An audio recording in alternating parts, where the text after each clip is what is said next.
Hello everyone. तो last video में हमने बात की एनर्जी के डिफरेंट जो फॉर्म्स होते हैं, कैसे कौन कौन से फॉर्म होते हैं उनकी बात की। आज की इस वीडियो में हम बात करने वाले हैं are various energy forms inter convertible, कि जो एनर्जी के फॉर्म होते हैं वो इंटर कन्वर्टेबल होते हैं या नहीं होते हैं। ओके, आप सभी जानते हैं ये तो कि एनर्जी के फॉर्म्स क्या होते हैं, इंटर कन्वर्टेबल होते हैं। मतलब एक एनर्जी को दूसरी एनर्जी में हम कन्वर्ट कर सकते हैं। ओके, जैसे आपके घर में इलेक्ट्रिसिटी आती है, बिल्कुल आती है। अब इलेक्ट्रिसिटी आती है तो इलेक्ट्रिसिटी से क्या हम लाइट चलाते हैं, तो लाइट मतलब क्या, light energy. Okay, light energy produce होता है, बल्ब यूज करेंगे तो लाइट एनर्जी, साथ साथ उसमें क्या हीट एनर्जी भी प्रोड्यूस होती है। आपने फैन ऑन किया, फैन चलने लगा, मतलब क्या एनर्जी, कौन सा, मैकेनिकल एनर्जी। यानी आप देख पा रहे हैं कि एनर्जी कैसा है, इंटर कन्वर्टेबल, मतलब एक फॉर्म से दूसरे फॉर्म में कन्वर्ट किया जा सकता है। ओके, आप जानते हैं solar energy. Okay, solar energy को स्टोर करके उसको इलेक्ट्रिकल एनर्जी में कन्वर्ट किया जाता है। विंड एनर्जी, विंड मिल्स चलते हैं तो विंड मिल्स से क्या, hydro energy. Okay, different forms होते हैं एनर्जी के जो कैसे होते हैं, इंटर कन्वर्टेबल होते हैं। तो चलो देखते हैं चैप्टर के अकॉर्डिंग क्या है। Can we convert energy from one form to another? Yes, we can convert. We find in nature a number of instances of conversion of energy from one form to another. Okay, different type के हम देख पाते हैं। Okay, तो देखिए यहाँ पे,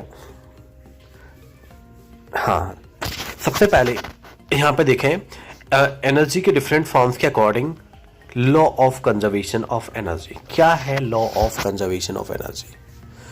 energy neither created nor destroyed, only convert from one form to another. Okay, so it's simple. Law of conservation of energy, जैसे मास का होता है law of conservation of mass. Mass is neither created nor destroyed, only convert from one form to another. Same इसी तरह law of conservation of energy होगा कि क्या, energy is neither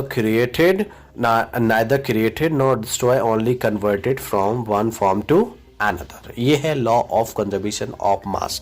चले देखते हैं, इसको समझते हैं।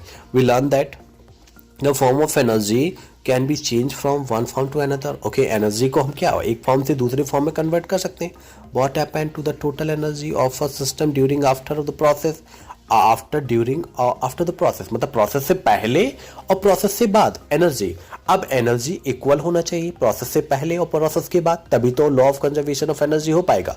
ओके, तो हम देखें whenever energy get transformed, whenever energy get transform the total energy remains unchange. Total energy क्या रहता है, चेंज, मतलब रिएक्शन से पहले जितना एनर्जी उतना ही क्या, रिएक्शन के बाद energy. This is the law of conservation of energy. ये क्या है, मतलब जितना रिएक्शन से पहले, यानी कोई वर्क स्टार्ट होने से पहले एनर्जी, उतना ही क्या, वर्क स्टार्ट होने के बाद एनर्जी। ओके, तो ये क्या है, law of conservation of mass. अब देखें इसकी proper definition. According to this law, energy can only be converted from one form to another. Energy can only be converted from one form to another. It can neither be created or destroyed. It can neither be created nor destroyed. Energy जितना पहले है उतना ही energy क्या रहेगा, बाद में रहेगा। The total energy before and after the transformation remains the same. तो before the transformation and after the transformation energy क्या रहेगा, इक्वल ही रहेगा। एनर्जी में भी क्या नहीं होगा, बिल्कुल भी लॉस नहीं होगा। एनर्जी क्या नहीं होगा, जितना पहले है उतना ही बाद में रहेगा। The law of conservation of energy is valid in all situation for all kinds of all situations for all kind of transformation। जितने भी ट्रांसफॉर्मेशन होंगे सभी सिचुएशंस में और सभी तरह के ट्रांसफॉर्मेशन में क्या होगा, ये law of conservation of energy क्या होगा, फॉलो होगा। ओके,